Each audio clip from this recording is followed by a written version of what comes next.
Hello बच्चों, आज के इस वीडियो में हम डिस्कस करेंगे इक्विवेलेंस क्लासेस के ऊपर।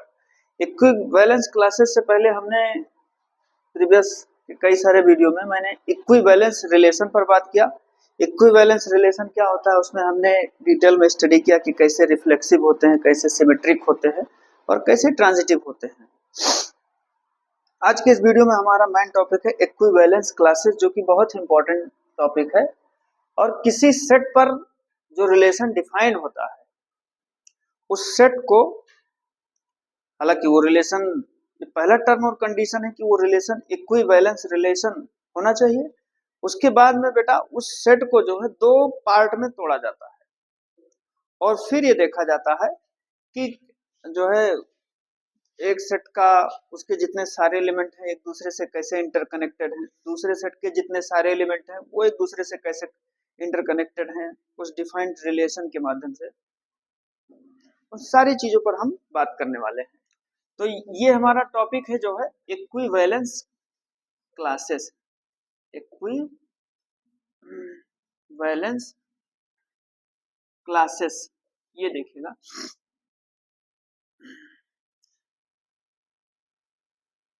इसके पहले हम लोग एक प्रैक्टिकल अप्रोच पर बात कर लेते हैं, यानी एक ऐसा क्वेश्चन हम लोग ले लेते हैं कि उसी में हम इक्विवेलेंस रिलेशन को भी क्लियर कर देंगे और इक्विवेलेंस क्लासेस के भी सिचुएशन को, उसके कॉन्सेप्ट को क्लियर कर देंगे।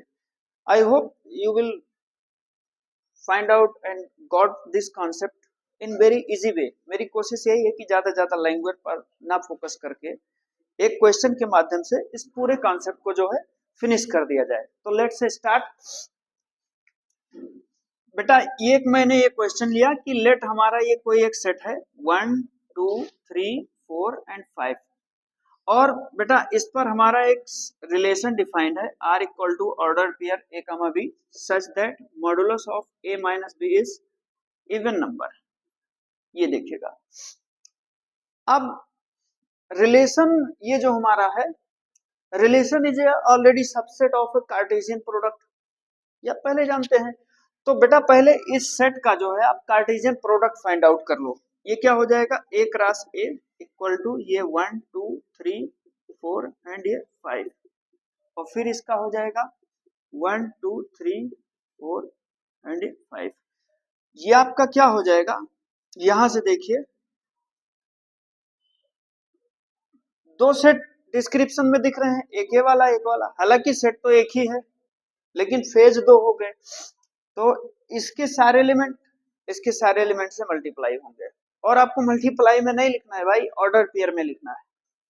1 कामा 1 हो जाएगा, पहले 1 का सारे से, फिर 2 का सारे एलिमेंट से, 3 का सारे एलिमेंट से, same procedure and so on. तो 1 कामा 1 1 कामा 2 1 कामा 3, उसके बाद बेटा क्या हो जाएगा 1 कामा 4 1 कामा 5, फिर 2 से ले लीजिए 2 कामा 1 2 कामा 2 2 कामा 3 2 कामा 4 और 2 कामा 5। भाई कुछ छूट तो नहीं रहा, हाँ ठीक है अभी तो। फिर 3 का देख लीजिए 3 comma 1 3 comma 2 3 comma 3 3 comma 4 and 3 comma 5। After that 4 comma 1 4 comma 2 4 3 4 4 and 4 5। उसके बाद बेटा क्या हो जाएगा आपका 5 के साथ, तो ये 5 1 5 2 5 3 5 4 एंड 5 5 5 1 5 2 5 3 5 4 एंड 5 5। ठीक है, अब जो हमारा ये रिलेशन डिफाइंड है उसको आप चेक कर लो कि इस कार्टेशियन प्रोडक्ट में से कितने ऑर्डर्ड पेयर डिफाइंड रिलेशन के अकॉर्डिंग आ रहे हैं। यानी कि दोनों जो ऑर्डर्ड पेयर है उनके डिफरेंस का मॉडुलस इवन नंबर होना चाहिए। दैट मीन्स ये R इक्वल टू, ये जरा देखो तो बेटा 1 में से 1 जाएगा 0, ठीक है, तो ये 1 कामा 1 हो जाएगा, 1 2 नहीं होगा, 1 3, हाँ ये आपका 1 कामा 3 हो जाएगा, 1 4 नहीं होगा, 1 5 हो जाएगा। आफ्टर दैट 2 1 नहीं होगा, 2 2 हो जाएगा, और फिर 2 1 नहीं होगा, 2 2 हो गया भाई, 2 3 नहीं होगा, 2 4 होगा। 2 में से 4 जाएगा चाहे 4 में से 2 जाएगा, मिलेगा आपको 2 ही, क्योंकि मॉडुलस है। Modulus means what? Absolute value, value without sign. ये तो आपने फर्स्ट ईयर में पढ़ा होगा, और नहीं पढ़ा होगा तो रिमाइंड कर लीजिए कि मॉडुलस मतलब वैल्यू विदाउट साइन। जैसे ये आपका लिखा हुआ है मॉड -4, तो ये 5 हो जाएगा, कोई साइन नहीं होना चाहिए। हालांकि ये अल्टीमेटली इस बात को इंडिकेट कर रहा है कि पॉजिटिव है, बट कोई साइन आपको एसोसिएट नहीं करना है। ये लिखा हुआ बेटा +5, तो भी इसका आपका क्या मिल जाएगा? 5 ही मिलेगा। Have you got it? ठीक है, आगे बढ़ते हैं। तो इसमें 2 2 हो जाएगा, 2 3 नहीं होगा बेटा, ये आपका हो जाएगा 2 4, 2 5 भी नहीं होगा, 2 में से 5 जाओगे वो भी 3 आएगा, मॉडुलस ऑफ 5 में से 2 घटाओगे वो भी 3 आएगा। तो 2 4 को मतलब डेफिनेशन के अकॉर्डिंग वो एडमिसिबल नहीं है। 3 1 ले लीजिए, 3 2 नहीं है, 3 3 हो जाएगा। उसके बाद में 3 4 नहीं है, 3 5 हो जाएगा। फिर उसके बाद में 4 1 तो नहीं होगा, 4 2 हो जाएगा। 4 3 नहीं होगा, 4 4 हो जाएगा। और 4 5 भी नहीं होगा।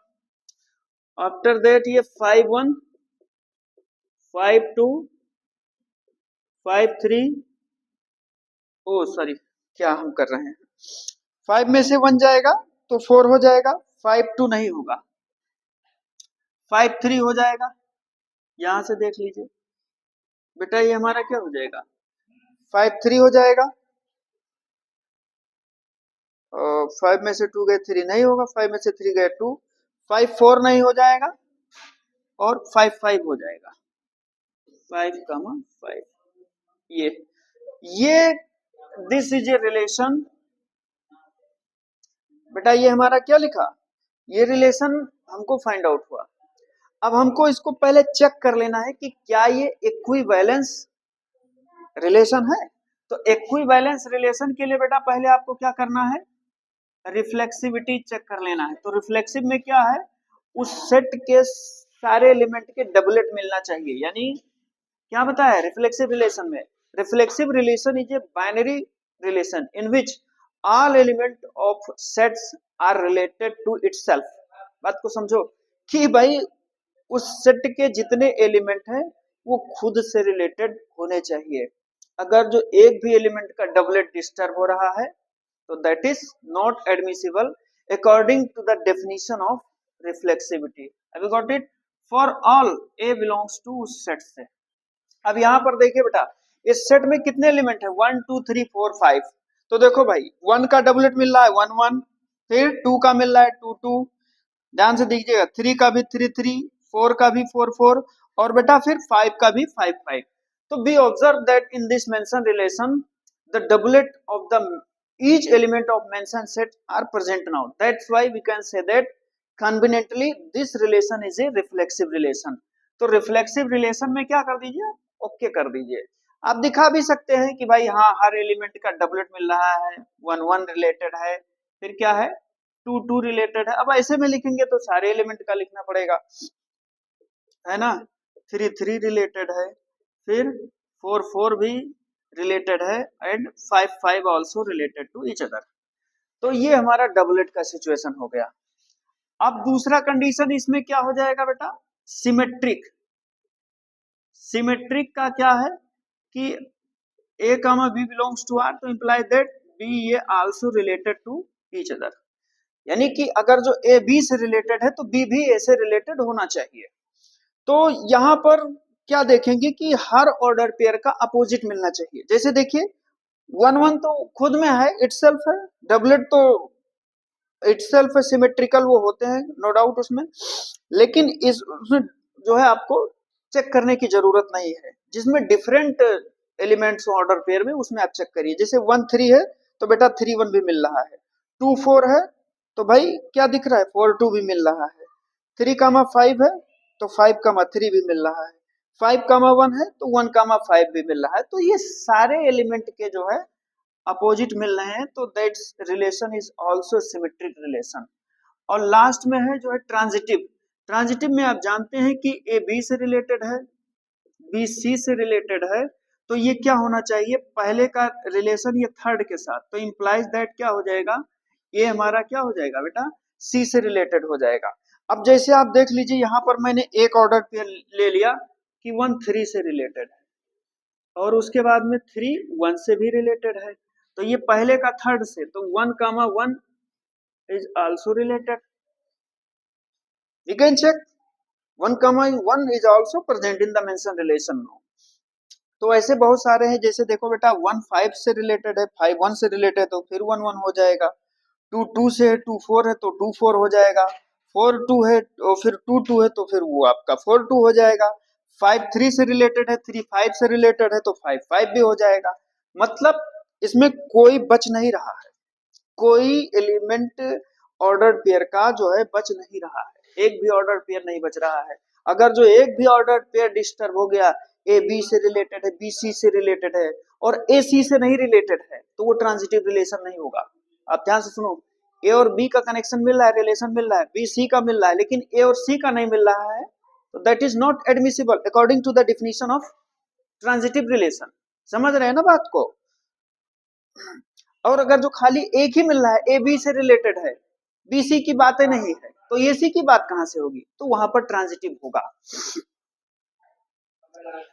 अगला और कोई ऑर्डर पेयर देख लीजिए आप लोग, कुछ और तो भाई मुझे कुछ दिख नहीं रहा है। 1 1 है, 1 5 है तो 1 5 भी हो जाएगा, यानी कि this relation is also transitive relation. और जब ये ट्रांजिटिव रिलेशन है तो ये रिलेशन रिफ्लेक्सिव भी हुआ, सिमेट्रिक भी हुआ और ट्रांजिटिव हुआ, तो hence this relation is equivalence relation है। इक्विवेलेंस ये रिलेशन है, ये हमारा हो गया। आफ्टर दैट ये मेरा फर्स्ट पार्ट हो गया बच्चों इस क्वेश्चन का। उसके बाद में हम सेकंड पार्ट में बच्चे इसके कॉन्सेप्ट पर बात करने वाले हैं, इक्विवेलेंस क्लासेस, जो हमारा मेन टॉपिक है आज के। तो लेट्स स्टार्ट। आप लोग इतने को अच्छे तरीके से अपने नोटबुक में लिख लीजिए और प्रैक्टिस भी कीजिए। बिना प्रैक्टिस का भाई कुछ होने वाला नहीं है। मैंने पूरा जो है मूल मंत्र अपने पहले वीडियो में बता दिया था, अपना वाला सीपीसी कॉन्सेप्ट। चलिए, इक्विवेलेंस क्लासेस में क्या हुआ है, ये जो हमारा कॉन्सेप्ट है कि इस सेट को आप दो पार्ट में तोड़ दो। ये जो हमारा सेट है, अब इसके जो दो पार्ट है बेटा, एक को तो मैंने मान लिया है, ये एक मैंने मान लिया है बी, इसमें ये क्या लिखा है 1 3 एंड 5, और दूसरा पार्ट है इसका, उसको मैंने एक सेट सी का नाम दे दिया है, ये हमारा है 2 एंड 4। अब इसमें ये कह रहा है कि आप इस बात को दिखाइए कि पहले सेट के यानी बी के सारे एलिमेंट एक दूसरे से कनेक्टेड हैं और सी के भी सारे एलिमेंट एक दूसरे से कनेक्टेड हैं, और उसके बाद में कह रहा है to show that no element of B connected with any element of C. और यही हमारा इक्विवेलेंस क्लासेस के लिए टर्म और कंडीशन है। आप देख लीजिए, आप चेक कर लीजिए पहले बी क्रॉस बी, हम इसका चेक कर लेते हैं। ये हमारा क्या है बेटा 1 3 एंड 5, और फिर ये हमारा क्या लिखा है 1 3 एंड 5। क्वेश्चन काफी लंबा है, लेकिन मैं कोशिश कर रहा हूँ कि एक में ही सब कुछ क्लियर हो जाए। एक सवाल आप अच्छे तरीके से कर लोगे, एक मैं कर रहा हूँ, दो आप कर लोगे, पूरा कॉन्सेप्ट खत्म। तो ये हमारा क्या है 1 1 1 3 1 5, उसके बाद में क्या है बेटा 3 1 3 3 एंड ये 3 5, फिर आप देख लीजिए 5 1 5 3 एंड 5 5। अब आप इसका देख लीजिए, सी क्रॉस सी का भी देख लीजिए, ये क्या लिखा है 2 4 एंड उसके बाद में ये भी क्या लिखा हुआ है 2 4। तो आप क्या लेंगे 2 2 ऑर्डर पेयर में 2 4 4 2 एंड 4 4। देखिए बेटा, जो हमारा रिलेशन दिया हुआ था, रिलेशन को आप लिखे रहिए, कहीं आप कंफ्यूज हो तो उसको तुरंत देख लीजिए। R equal to order pair a comma b such that modulus of a minus b is even number. तो इसमें आप क्या देखेंगे, सबका डिफरेंस आप देख लीजिए, 1 में से 1 गया 0, भी 2 से कट जाएगा, 1 में से 3 गए 4 मॉडुलस है, 1 में से 5 गया 4, चाहे 5 में से 1 गया 4, सबका डिफरेंस इवन नंबर ही मिल रहा है। 3 में से 3 गया 0, 3 में से 5 गया 2, या 5 में से 3 गया 2, 5 में से 1 गया 4 गया, 1 में से 5 गया -4, लेकिन मॉडुलस है आपको प्लस ही मिलेगा। 5 में से 3 गया 2 या 3 में से 5 गया वो 2 ही मिलेगा भाई, कंफ्यूज मत होइएगा। मॉडुलस ये भी 0 हो जाएगा। तो यानी कि B observe that according to the given relation each element of this set B is connected to each other. ये तो क्लियर हो गया, फैक्ट है भाई। And in same manner we can observe the same theme of set C each order pair. देखिए इसका हर element एक दूसरे से कनेक्टेड है। ये देखो 2 में से 2 गया 0 भाई, 2 से कट जाएगा। 2 में से 4 गया 2 मॉडुलस है, या 4 में से 2 गया वो भी 2, 4 में से 4 गया 0। तो दिए गए डेफिनेशन के अकॉर्डिंग जो डिफाइंड रिलेशन है हमारा, हम ये चीज ऑब्जर्व कर रहे हैं कि each element of set C is connected to each other.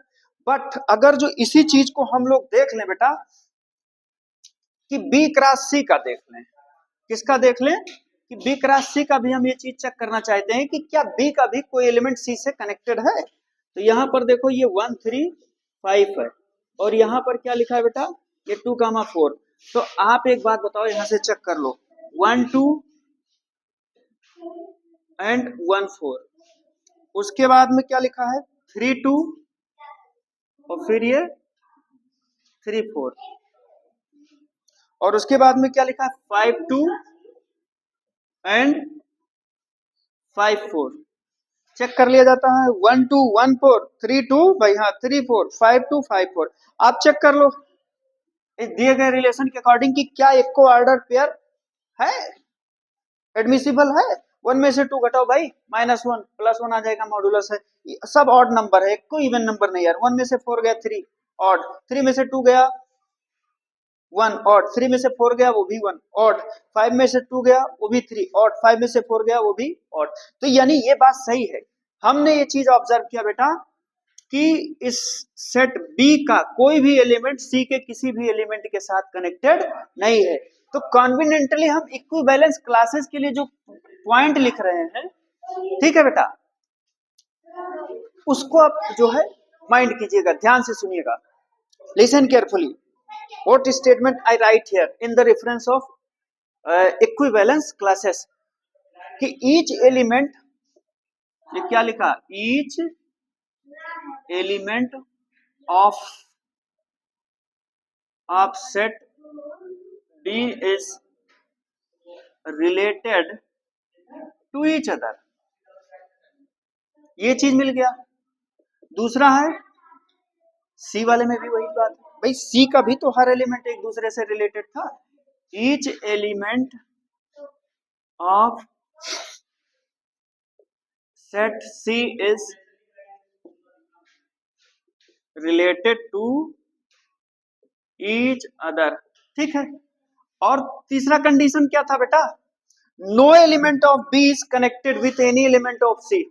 आप समझो कि बी और सी का इंटरसेक्शन ले लो, बी और सी का इंटरसेक्शन ले लो भाई, 5 मिल जाएगा, क्योंकि बी और सी में कोई भी एलिमेंट कॉमन नहीं मिल रहा है, यानी एक भी एलिमेंट बी का सी से कनेक्टेड नहीं है। यहां से आप भी देख लिया कि इस ऑर्डर पेयर में दिए गए रिलेशन के अकॉर्डिंग एक भी ऑर्डर पेयर एडमिसिबल नहीं है, सबका सबका डिफरेंस भाई ऑड नंबर आ रहा है, जबकि रिलेशन इवन नंबर की रेफरेंस में बात कर रहा है।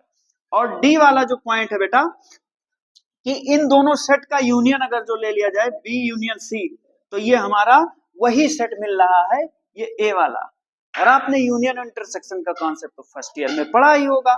तो बेटा इक्विवेलेंस क्लासेस के लिए ये 4 डेफिनेशन है, 4 फैक्ट है कि पहले सेट का हर एलिमेंट उसके हर एलिमेंट से जो है रिलेटेड होगा, फिर वही बात दूसरे वाले के सेट के भी रेफरेंस में हम लोग कहेंगे, फिर दोनों सेट क्या होंगे, म्यूचुअली एक्सक्लूसिव, यानी उनके बीच में कुछ भी इंटरसेक्शन नहीं होगा किसी भी एलिमेंट का। दिए गए रिलेशन के अकॉर्डिंग, दिए गए जो आपका डिफाइंड रिलेशन है उसके डेफिनेशन के अकॉर्डिंग ऑर्डर पेयर का एक भी ऑर्डर पेयर कॉमन नहीं मिलेगा। जैसे कि इसमें हमने देखा कि बी का कोई भी एलिमेंट सी के किसी भी एलिमेंट से कनेक्टेड नहीं है, और उसके बाद में ये होंगे उन दोनों का अगर जो आप यूनियन ले लेंगे तो आपको वही सेट मिल जाएगा। तो बच्चों I hope you people will properly getting these concept, and if you have any confusion or hesitation तो आप कमेंट करके हमको बता सकते हैं।